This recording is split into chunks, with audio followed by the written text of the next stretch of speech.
ஆலமீன் வசலாத்து வசலாமு அலா ரசூலில் கரீம் அம்மாபாத். சங்கமிக்க அல்லாஹ்வின் நல்லடியார்களே, உங்கள் அனைவருக்கும் அஸ்ஸலாமு அலைக்கும் வரஹ்மத்துல்லாஹி வபரகாத்துஹு.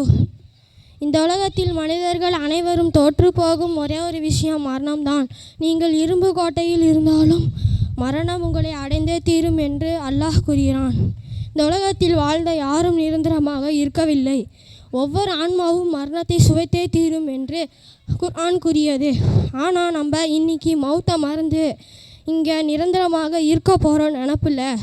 அல்லாஹ்வை தொழுகாமலும் பயப்படாமலும் நம்ம வாழ்ந்துட்டுருக்கோம். ஆனால் நம்ம நபி ஸல்லல்லாஹு அலைஹி வஸல்லம் அவங்க சொன்ன ஒரு ஹதீஸ் உண்டு. மௌத்துக்கு பின்னால் உள்ள மறுமை வாழ்க்கையை செய்தால் அல்லாஹ் கூறுகிறான். அனைவருக்கும் அஸ்ஸலாமு அலைக்கும் வரஹ்மத்துல்லாஹி வபரகாத்துஹு.